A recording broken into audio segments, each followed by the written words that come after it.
എല്ലാവർക്കും സലു കിച്ചണിലേക്ക് സ്വാഗതം. അങ്ങനെ ഇതാ നമ്മളുടെ മറ്റൊരു പ്രഭാതം കൂടി വന്നിരിക്കുകയാണ്. ഇന്ന് രാവിലെ ചെറുതായിട്ട് ഇങ്ങനെ ഇപ്പം മഞ്ഞൊക്കെ ഉണ്ടല്ലോ, അപ്പൊ അതുകൊണ്ട് തന്നെ ഇതാ പൂക്കളിലൊക്കെ ഇങ്ങനെ മഴത്തുള്ളികൾ പോലെ മഞ്ഞുതുള്ളികളൊക്കെ വന്നിരിക്കും കേട്ടോ. കാണുമ്പോൾ തന്നെ നല്ല രസമാണ്. ഇപ്പം ഞാൻ പലപ്പോഴായിട്ട് നിങ്ങളുടെ അടുത്ത് പറയണം എന്ന് വിചാരിച്ചിരിക്കുന്ന ഒരു കാര്യമാണ്. ഇപ്പം എല്ലാവരും ഇപ്പം ചിലരാണെങ്കിൽ രാവിലെ എഴുന്നേറ്റിട്ട് യോഗയ്ക്ക് പോവും, അതുപോലെ തന്നെ ചിലർ നടക്കാൻ പോകും, അങ്ങനെയൊക്കെ പല പല ആക്ടിവിറ്റീസിലൊക്കെ ഏർപ്പെടുന്നവരുണ്ടാവും. ഇതൊന്നും ഇല്ലാത്ത, അതായത് അതിനുള്ള സാഹചര്യം ഇല്ലാത്ത ആൾക്കാരും നമ്മൾക്കിടയിലുണ്ട്. അപ്പം അവർ ചെയ്യേണ്ടതെന്ന് വെച്ചാൽ ഇപ്പം നമ്മൾ നമ്മുടെ പരിസരത്ത് തന്നെ ഇതുപോലെയുള്ള കാര്യങ്ങളിലേക്കൊക്കെ ഇറങ്ങിയിട്ട് സന്തോഷം കണ്ടെത്താൻ നോക്കണം. അപ്പം ആദ്യം ചെയ്യേണ്ടതെന്ന് വെച്ചാൽ നമ്മൾ വെളുപ്പിനെ തന്നെ എഴുന്നേക്കാൻ നോക്കണം. ഒരു 5 മണി മുതൽ ഒരു 8 മണി വരെ അത് നമുക്കുള്ള സമയമാണ്.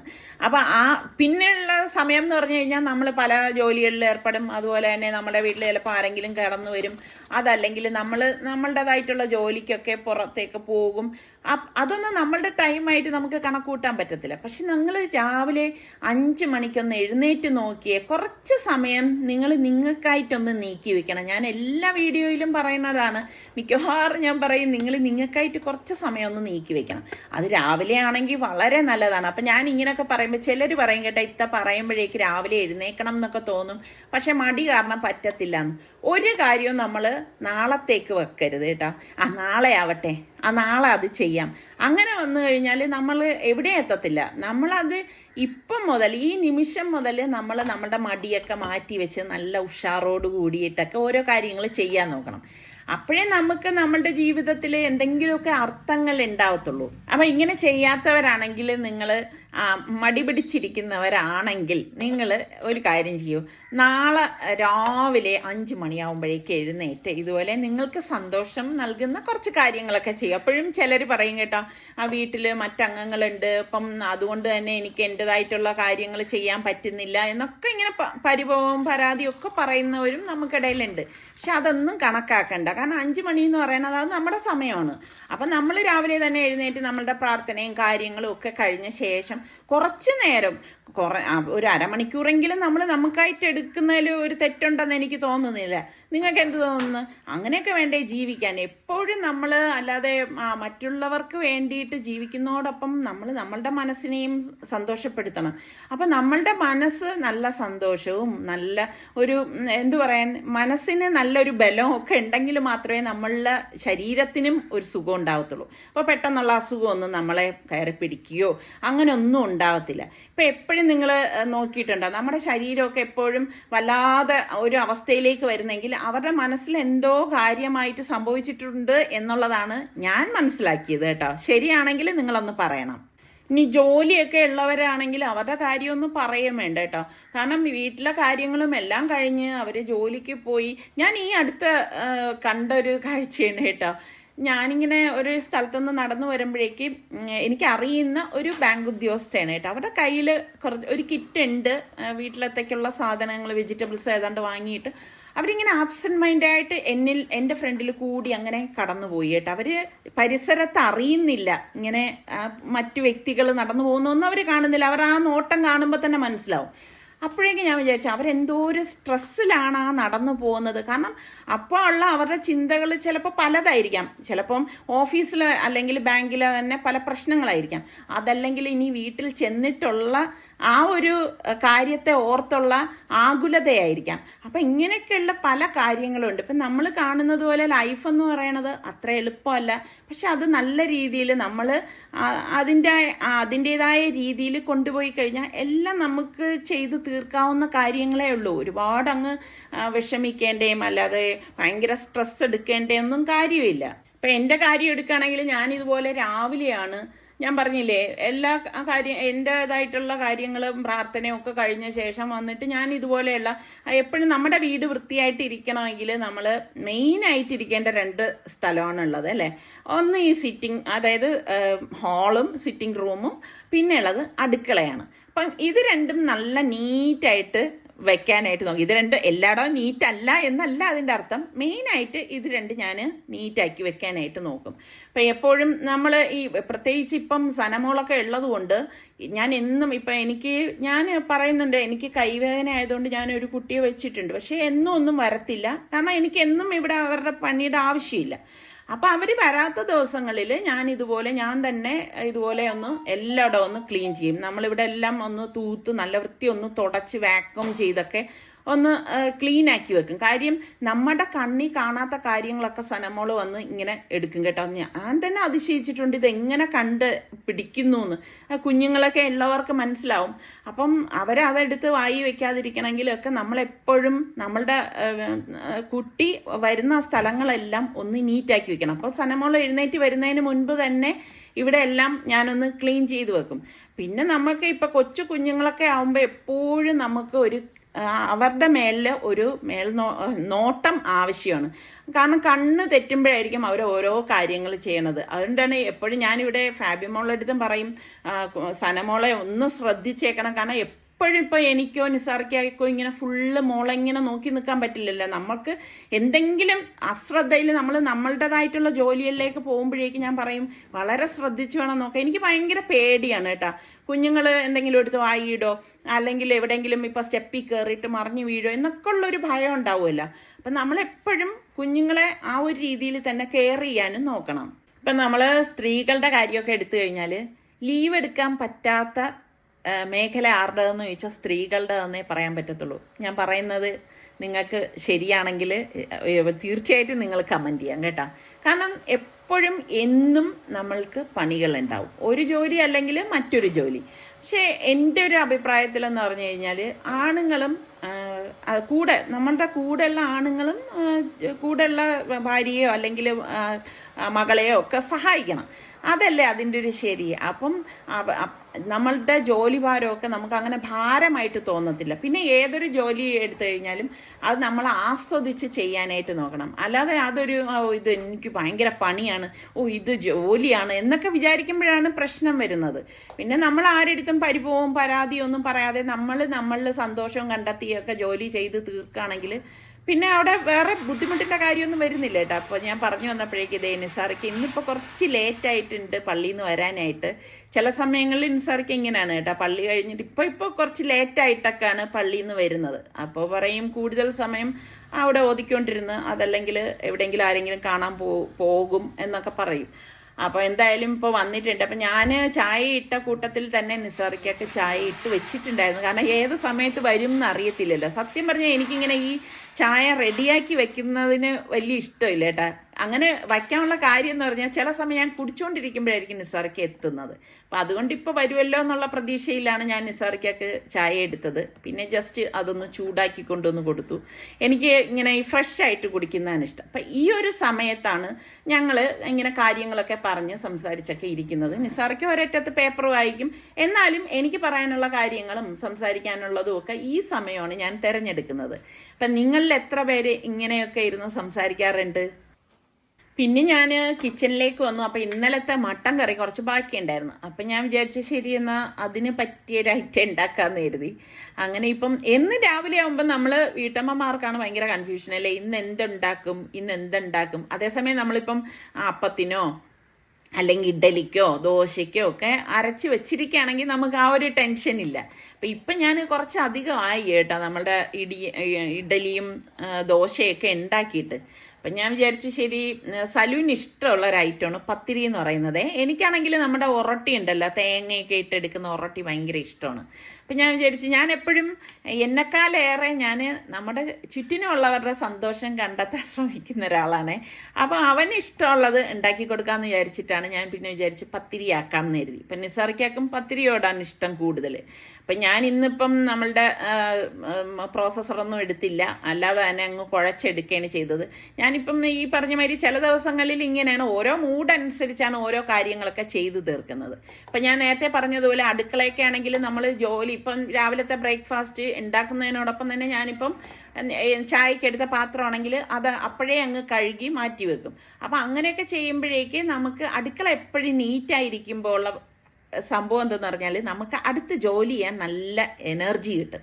അപ്പം അങ്ങനെ ചെയ്യാത്തവരാണെങ്കിൽ നിങ്ങൾ അങ്ങനെ ഒന്ന് ചെയ്തു നോക്കൂ. ഇപ്പം ഞാൻ റിച്ചുമോൻ്റെ അടുത്ത് ഞാൻ പറയും കേട്ടോ, മോനെ എന്തെങ്കിലും ഉണ്ടാക്കി കഴിഞ്ഞാൽ അപ്പോഴും തന്നെ നമ്മൾ ആ പാത്രങ്ങളൊക്കെ ഒന്ന് കഴുകി വെച്ചേക്കണം, അല്ലാതെ നമ്മൾ സിങ്കിൽ കൊണ്ടുവന്ന് ഇട്ട് അങ്ങനെ ശീലിക്കരുതെന്ന് പറയും. അപ്പം പറയും അമ്മ അതൊക്കെ ഞാൻ ചെയ്യണുണ്ടെന്നൊക്കെ പറയും.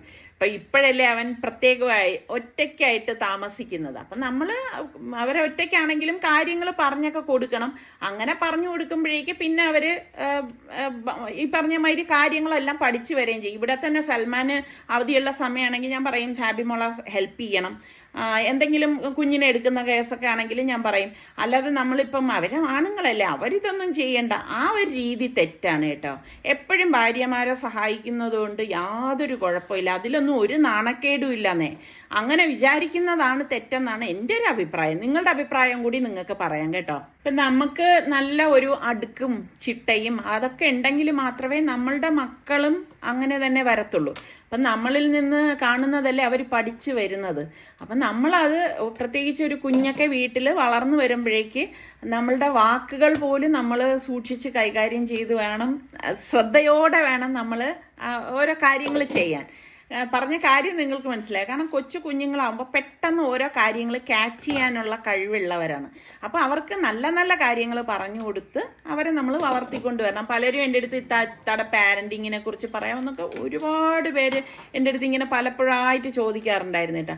അങ്ങനെ പ്രത്യേകിച്ച് പറയാനൊന്നുമില്ല. നമ്മൾ ഈ പറഞ്ഞ മാതിരി കുട്ടികൾ തെറ്റ് കാണിക്കുമ്പോൾ അത് തെറ്റാണെന്ന് നമ്മൾ പറഞ്ഞു കൊടുത്ത് വളർത്തിക്കൊണ്ട് വരണം. പിന്നെ കള്ളം പറയരുത് ഒരു കാരണം. നമ്മുടെ തലപോണ കേസാണെങ്കിലും നമ്മൾ കള്ളം നമ്മൾ അങ്ങനെ പഠിക്കരുത്.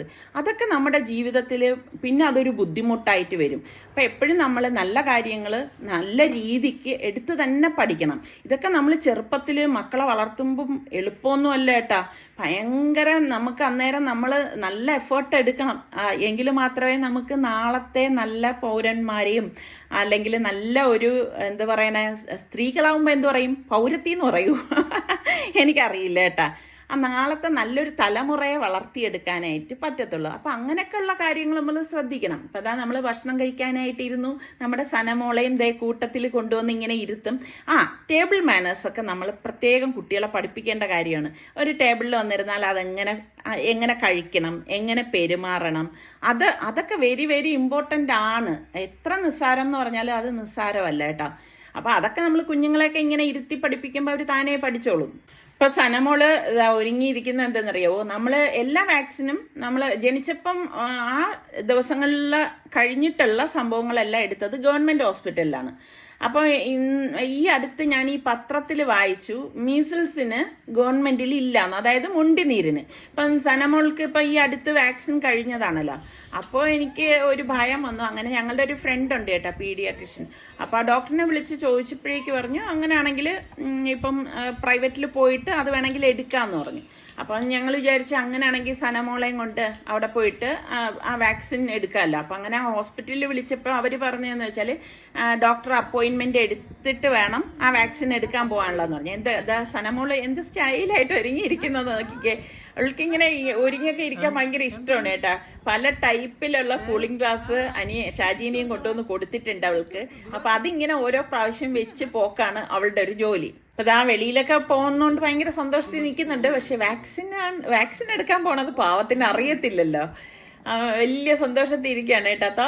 താന്ന് പറഞ്ഞ് നമ്മുടെ കയ്യിലെന്തെങ്കിലും ഇരിക്കുന്നെങ്കിൽ ഇങ്ങനെയാണ്. കൊച്ചു കുഞ്ഞുങ്ങളൊക്കെ ഓരോ ഇങ്ങനെ ശബ്ദങ്ങളൊക്കെ പുറപ്പെടുവിക്കുമ്പോൾ കേൾക്കാൻ തന്നെ നല്ല സുഖമാണ് കേട്ടാ. ഇവിടെ നിസാർക്ക് എപ്പോഴും പറയണ ഒരു കാര്യമാണ്, എല്ലാവരുടെ അടുത്തും എപ്പോൾ നോക്കിയാലും നിസാർക്ക് ഇത് തന്നെ പറച്ചില്ല. നമ്മളുടെ പിള്ളേരെ നമുക്ക് ഇത്രയും സ്നേഹിക്കാനും ലാളിക്കാനും ഒന്നും പറ്റിയിട്ടില്ല. കാരണം അന്ന് ജോലി കാര്യങ്ങൾ തീരെ സമയം ഉണ്ടായിരുന്നില്ല. പക്ഷെ ഇപ്പം അങ്ങനെയല്ല. സനമോള് വന്നപ്പോഴേക്ക് ശരിക്കും പറഞ്ഞു കഴിഞ്ഞാൽ അവളെ അങ്ങ് സ്നേഹിക്കാൻ ഭയങ്കര ഇങ്ങനെ സ്നേഹം കൊടുത്തിട്ട് മതി വരാത്തതുപോലെയാണ് നിസാറിക്കാരുടെ അവസ്ഥ കേട്ടോ. അപ്പം ഞാൻ എപ്പോഴും പറയും അതായത് സനമോള കണക്ക് ചെറുതായിട്ടെങ്കിലും ഒരിത് ഉണ്ടായിരുന്ന ആളാണ് നമ്മുടെ സുൽത്താൻ കേട്ടോ. കാരണം നിസാറിക്ക ഓഫീസിൽ പോണ സമയത്ത് കിടന്ന് കരഞ്ഞ് വിളിച്ച് ഒരു പ്രാവശ്യം ഞാൻ ഓഫീസിൽ നിന്ന് ഫോൺ ചെയ്ത് നിസാറിക്കായ വീട്ടിൽ വരുത്തേണ്ട അവസ്ഥ വരെ വന്നിട്ടുണ്ടായിട്ടുണ്ട്. ഇപ്പൊ സനമോൾ എന്ന് പറഞ്ഞു കഴിഞ്ഞാൽ ഭയങ്കര അറ്റാച്ച്മെന്റ് ആണ് നിസാറിക്കാക്ക്. അങ്ങനെ ഇങ്ങനെ സനമോളിനെ വിട്ട ഒരു ജീവിതം ഇല്ലാത്തതുപോലെയാണ്. അപ്പൊ നിങ്ങൾക്കും കൊച്ചുമക്കളൊക്കെ ഉണ്ടാവും, മക്കളുണ്ടാവും. അപ്പൊ ഈ ഒരു അവസ്ഥ തന്നെ അല്ലേ നിങ്ങളുടേതും? അങ്ങനെ ഉള്ളവരൊക്കെ ഒന്ന് പറയണം കേട്ടാ. ഇതാ കണ്ട കുറുമ്പിക്കുട്ടി അങ്ങനെ കാറിൽ ഇരിക്കുകയാണ്. അപ്പൊ പണ്ട് ഇതുപോലെ വാക്സിൻ മീസിൽസിന്, അതായത് മുണ്ടിനീരിന് ഗവൺമെന്റിൽ എടുക്കുമായിരുന്നെന്ന്, പിന്നെ ആണ് അത് നിർത്തലാക്കി എന്ന് പറഞ്ഞത്. അപ്പൊ ഇനിയും ഇപ്പൊ അതെന്തോ അതിന്റെ ഇതൊക്കെ നടക്കുന്നതേ ഉള്ളൂ, എന്താണെന്ന് കാര്യമൊന്നും അറിയത്തില്ല എന്ന് പറഞ്ഞു. അങ്ങനെ ഇപ്പൊ നമ്മളിതാ ഹോസ്പിറ്റലിൽ വന്ന് എൻക്വയറിയുടെ അവിടെ അന്വേഷിച്ചപ്പോഴേക്കും അവർ പറഞ്ഞു ടോക്കൺ എടുത്തിട്ട് വേണമെന്ന് പറഞ്ഞു. അവിടെ ചെന്നപ്പോഴേക്കും അവർ പറഞ്ഞു ഡോക്ടേഴ്സിന്റെ പീഡിയാട്രീഷ്യനെ കാണണം എന്ന് പറഞ്ഞു. പക്ഷെ പീഡിയാട്രീഷ്യൻ്റെത് അതായത് അത് ഫില്ലാണ്, ഇന്നത്തേക്ക് പറ്റത്തില്ല എന്ന് പറഞ്ഞു. അങ്ങനെ പിന്നെ നിസാർക്ക് പറഞ്ഞു എങ്കിൽ പിന്നെ ഇനിയിപ്പോൾ വെയിറ്റ് ചെയ്യണ്ട, നമുക്ക് എന്നാ പോയിട്ട് പിന്നെ ഒരു ദിവസം നേരത്തെ വന്ന് അപ്പോയിന്റ്മെന്റ് എടുത്തിട്ട് കയറാന്നാണ് പറഞ്ഞത്. ശരിക്കും പറഞ്ഞാൽ വന്നത് വെറുതെ ആയി. അപ്പോഴേക്ക് നിസാർക്ക് പറഞ്ഞു എന്തായാലും ഇത്രയിടം വരെ വന്നതല്ലേ, നിസാർക്കൊക്കെ ഒരാളിനെ കാണാനുണ്ടെന്ന് പറഞ്ഞു. അപ്പൊ എന്നാ പിന്നെ കണ്ടിട്ട് പോവാന്ന് പറഞ്ഞു. അങ്ങനെ ഇപ്പം നമ്മൾ അങ്ങോട്ടേക്ക് പോവുകയാണ്. ശരിക്കും ഒരു ഹോസ്പിറ്റലിലേക്കൊക്കെ നമ്മൾ പുറപ്പെടുമ്പോൾ ഇതൊക്കെയാണ് ഒരു ബുദ്ധിമുട്ടെന്ന് പറയുന്നത്. അല്ലെങ്കിൽ പിന്നെ നേരത്തെ ആരെങ്കിലും വന്ന് അപ്പോയിന്റ്മെന്റ് ഒക്കെ എടുത്ത് വെക്കുകയാണെങ്കിൽ ബുദ്ധിമുട്ടില്ല കേട്ടോ. ഇത് മോളുടെ കേസൊക്കെ, കുഞ്ഞിന്റെ കേസൊക്കെ ആകുമ്പോഴേക്കും ഭയങ്കര പാടാണ്. ഇതുപോലെ നേരത്തെ വന്ന് ഇപ്പൊ നമ്മുടെ അവിടെ നിന്ന് ഇച്ചിരി ഇങ്ങോട്ടേക്ക് വരണം ഹോസ്പിറ്റലിൽ അപ്പോയിന്റ്മെന്റ് എടുക്കാനായിട്ട്. അങ്ങനെ നിസാർക്ക് ആളിനെയൊക്കെ കണ്ടിട്ട് വന്നപ്പോഴേക്ക് ഒരു ലഞ്ച് ബ്രേക്ക് ഒക്കെ ടൈമൊക്കെ ആയി കേട്ടോ. അപ്പം നമുക്ക് നല്ല വിശപ്പുണ്ട്. അപ്പം ഇനിയിപ്പോൾ വീട്ടിൽ പോയിട്ട് ഉണ്ടാക്കാനുള്ള ടൈം ഇല്ലാത്തത് കൊണ്ട് എങ്കിൽ പിന്നെ ഫുഡ് കഴിച്ചിട്ട് പോവാന്ന് കരുതി. അപ്പം അതാ നമ്മുടെ സനമോള് പാവം തളർന്ന് കിടന്ന് ഉറങ്ങി കേട്ടോ. സനമോൾക്കുള്ള ഫുഡ് എപ്പോഴും ഞങ്ങൾ ഇതുപോലെ പുറത്തേക്ക് പോകുമ്പോഴേക്ക് കയ്യിൽ കരുതും കേട്ടോ. അല്ലെങ്കിൽ എന്തെന്ന് വെച്ച് കഴിഞ്ഞാൽ അതെപ്പോഴും ഞാൻ ഫാബിയോളുടെ അടുത്ത് പറയും മസ്റ്റ് ആയിട്ട് കയ്യിലെടുക്കണം. കുഞ്ഞല്ലേ, നമ്മളെ പോലെ അല്ലല്ലോ. അപ്പൊ ആ കുഞ്ഞുങ്ങൾക്കാവുമ്പോ ഇടയ്ക്കിടയ്ക്ക് നമ്മളിങ്ങനെ ഫുഡ് കൊടുത്തോണ്ടിരിക്കണം, അല്ലെങ്കിൽ അവർക്ക് നല്ല വിശപ്പും കാര്യവും ഒക്കെ ഉണ്ടായിരിക്കും. അപ്പൊ അതാ അവിടെ നിന്നപ്പോഴേക്ക് സലൂന് സൂപ്പ് വേണമെന്ന് പറഞ്ഞു. അപ്പൊ എനിക്കും സൂപ്പ് കഴിക്കാൻ ഇഷ്ടമാണ്. നിങ്ങളിൽ എത്ര പേർക്ക് സൂപ്പ് കഴിക്കാൻ ഇഷ്ടമുള്ളവരുണ്ട്? എനിക്ക് ശരിക്കും പറഞ്ഞാൽ പ്യുവർ സൂപ്പാണ് ഇഷ്ടം കേട്ടോ. പക്ഷെ ഇതിപ്പോ പ്യുവർ സൂപ്പല്ല, ചിക്കൻ സ്വീറ്റ് കോൺ സൂപ്പാണ് കേട്ടോ. അത് നല്ല ചൂടോടുകൂടി കഴിക്കുമ്പോൾ നല്ല ടേസ്റ്റ് അല്ലേ. ഇപ്പം നിസാർക്ക് സൂപ്പിൻ്റെ ആളൊന്നുമല്ല. പിന്നെ നമ്മൾ ലഞ്ചാണ് പറഞ്ഞത്, കാരണം ഞങ്ങൾക്ക് രണ്ടുപേർക്കും ഉച്ചയ്ക്കായപ്പോഴേക്ക് ലഞ്ചിനോടാണ് ഇഷ്ടം. പിന്നെ ഇവിടെ നൂഡിൽസാണ് വാങ്ങിയത് കേട്ടോ. അങ്ങനെ ഇപ്പം നമ്മൾ ലഞ്ചൊക്കെ കഴിച്ചുകൊണ്ടിരിക്കുമ്പോൾ തന്നെ ഇതേ നമ്മളുടെ സനമോൾ എഴുന്നേറ്റു. അപ്പം നിസാർക്ക് എപ്പോഴും ഇവിടെ വന്ന് വാങ്ങിക്കുന്ന ഒരു പുഡിങ്ങാണ്, ബ്രെഡ് പുഡിങ്. ഇത് ഭയങ്കര ഇഷ്ടമാണ് കേട്ടോ നിസാർക്കൊക്കെ. നിസാർക്ക് അങ്ങനെ ഇങ്ങനെയുള്ള സംഭവമൊന്നും അധികം കഴിക്കത്തില്ല, പക്ഷേ ബ്രെഡ് പുഡിങ് ഇഷ്ടമാണ്. അപ്പോൾ അവിടുത്തെ മാംഗോ ജ്യൂസ്, റോ മാംഗോ ജ്യൂസാണ് സൽമ വാങ്ങിയത് കേട്ടോ. അപ്പോൾ അതിന് സർക്കൊക്കെ ടേസ്റ്റ് ചെയ്യാൻ കൊടുത്താണ്. പിന്നെ അതൊക്കെ കഴിച്ചു കഴിഞ്ഞ ശേഷം നമ്മൾ ഇനിയിപ്പം പോവാണ്. ഇന്ന് വൈകുന്നേരം ഞങ്ങൾക്കൊരു പ്രോഗ്രാം ഉണ്ട്. അപ്പം അതുകൊണ്ട് നേരത്തെ ഇനിയിപ്പം വീട്ടിലേക്ക് എത്തണം. അങ്ങനെ ഇനിയിപ്പം ഹോസ്പിറ്റലിലേക്ക് ഒന്നും കൂടി ഇതുപോലെ വന്നാൽ മാത്രമേ കാര്യങ്ങൾ നടക്കത്തുള്ളൂ. ഇതിപ്പോൾ 1 വയസ്സിന് മുൻപ് എടുക്കണം എന്നാണ് പറയുന്നത് കേട്ടോ. അപ്പം അതിന് മുൻപ് തന്നെ എത്തേണ്ടി വരും. പിന്നെ അത് കഴിഞ്ഞ് വീട്ടിൽ വന്ന് പിന്നെ ഒന്ന് ഫ്രഷായി റെഡിയായി അടുത്ത് ഇറങ്ങുകയാണ്. ഇപ്പം ഞാൻ പറഞ്ഞില്ലേ ഇന്നിപ്പം ഞങ്ങൾക്ക് വൈകുന്നേരം ഒരു പ്രോഗ്രാം ഉണ്ടെന്ന്. അപ്പം സൽമാൻ പറഞ്ഞ് നമ്മളെ അവിടെ ഡ്രോപ്പ് ചെയ്തിട്ട് അവർ കറങ്ങിയിട്ട് വരാം, അപ്പം പ്രോഗ്രാം കഴിയുമ്പോഴേക്ക് വിളിച്ചാൽ മതി എന്ന് പറഞ്ഞു. അപ്പം നിസാർക്കും അതാണ് സൗകര്യം തോന്നി. ഇത് തിരുവല്ലത്താണ് കേട്ടോ. അപ്പം നമ്മളുടെ ഒരു സബ്സ്ക്രൈബറാണ്, പുള്ളിക്കാരിയുടെയാണ് എഡ്യൂമീറ്റ ഹൈസ്കൂൾ എന്ന് പറഞ്ഞിട്ടുള്ളത്. അപ്പം അതിൻ്റെ വാർഷികമാണ് ഇന്ന്. അപ്പം അതിൻ്റെ ഒപ്പം തന്നെ നഴ്സറി ടീച്ചേഴ്സ് ട്രെയിനിങ് കോഴ്സ് ഇവർ സ്റ്റാർട്ട് ചെയ്യുന്നുണ്ട്. അപ്പൊ അതിന്റെ ഒരു സോഫ്റ്റ് ലോഞ്ച് എന്നുള്ള രീതിയിലാണ് എന്നെ ക്ഷണിച്ചത്. അങ്ങനെയാണ് ഇപ്പൊ നമ്മൾ അങ്ങോട്ടേക്ക് പോകുന്നത്. പിന്നെ കൊച്ചു കുട്ടികളുടെ കാര്യം എന്ന് പറയുമ്പോൾ എനിക്ക് ഭയങ്കര ഇഷ്ടമാണ് കേട്ടാ. നിങ്ങൾക്കറിയാലോ, ഞാൻ ഏറ്റവും ഇഷ്ടപ്പെടുന്നത് ആരെയാണെന്ന് ചോദിച്ചു കഴിഞ്ഞാൽ കൊച്ചു മക്കളെയാണ്. അങ്ങനെ ഇപ്പൊ എന്താ നമ്മൾ അവിടെ എത്തിയിട്ടുണ്ട്. അവിടെ എത്തിയപ്പോഴേക്ക് തന്നെ കുട്ടികളൊക്കെ അവിടെ ഇങ്ങനെ റെഡിയായി പല വർണ്ണങ്ങളിലുള്ള ഡ്രസ്സൊക്കെ ഇട്ട് നിൽക്കുന്നതൊക്കെ നമുക്ക് കാണാമായിരുന്നു കേട്ടോ. ഇപ്പൊ സ്ത്രീകളുടെയും കുട്ടികളുടെയും ഒക്കെ എന്തെങ്കിലുമൊക്കെ പ്രോഗ്രാമിന് എന്നെ ക്ഷണിച്ചു കഴിഞ്ഞാല് ഞാൻ പരമാവധി അതിൽ പങ്കെടുക്കാൻ നോക്കും കേട്ടോ. കാരണം ഞാൻ എപ്പോഴും ചിന്തിക്കുന്നത് എനിക്ക് ഭയങ്കര ഇഷ്ടമാണ്, പ്രത്യേകിച്ച് മക്കളുടെ ഇതുപോലെയുള്ള പ്രോഗ്രാമും കാര്യങ്ങളും. അതുപോലെ സ്ത്രീകളുടെ എടുത്തു കഴിഞ്ഞാൽ അവരെന്തോരം എഫേർട്ട് എടുത്തിട്ടാണ് ഓരോ കാര്യങ്ങൾ ചെയ്യുന്നത്. അതൊക്കെ നമ്മൾ നോക്കണമല്ലോ. അതാ കൊച്ചു കുഞ്ഞുങ്ങൾ അവിടെ കണ്ടോ, അവരിങ്ങനെ ഓരോരുത്തരെ അഭിസംബോധന ചെയ്യുവാണ് കേട്ടോ. കൊച്ചു മക്കളാണ് എല്ലാവരും. അപ്പൊ എനിക്ക് സത്യം പറഞ്ഞാൽ ഇവരൊന്നും കണ്ടിട്ട് മതി വരുന്നുണ്ടായിരുന്നില്ല കേട്ടോ. ഇവര് ഗ്രൗണ്ടിൽ വെച്ചിട്ട് ഇതുപോലെ പ്രോഗ്രാം നടത്താനായിട്ട് ഇരുന്നതാണെന്ന്. അപ്പോഴേക്ക് രാവിലത്തെ മഴയോടുകൂടി അവിടെ എല്ലാം ചെളിയായി. അങ്ങനെ അവര് പെട്ടെന്ന് ആ ഒരു സ്റ്റേജ് ഇങ്ങോട്ടേക്ക് മാറ്റിയതാണ്. അപ്പൊ അതിൻ്റെതായ ഒരു ലിമിറ്റേഷനും കാര്യങ്ങളൊക്കെ ഉണ്ടായിരുന്നു. അപ്പൊ ഇതാ കണ്ട, ഇതുപോലത്തെ കൊച്ചു മക്കളാണ് അവിടെ പഠിക്കുന്നവര്. അവരുടേതായിട്ടുള്ള കൊച്ചു ഡാൻസും പാട്ടും ഒക്കെ ഉണ്ട്. അപ്പൊ ഞാൻ ചിന്തിക്കുന്നതെന്ന് വെച്ചാൽ ഇത്രയും മക്കളെ ഈ ഇങ്ങനെ ഒരു ട്രെയിനിങ് കൊടുത്തെടുക്കണമെങ്കിലുള്ള പാടൊന്ന് ആലോചിച്ച് നോക്കിക്കേ. പിന്നെ അവരുടെ തന്നെ പല പല ഇതുപോലെയുള്ള ആക്ടിവിറ്റീസും ഡാൻസും പാട്ടും ഇങ്ങനെയുള്ള കാര്യങ്ങൾ ഉണ്ടായിരുന്നു. പിന്നെ ഇതുപോലെ ഞാനിപ്പം സോഫ്റ്റ് ലോഞ്ച് ചെയ്യാണ്.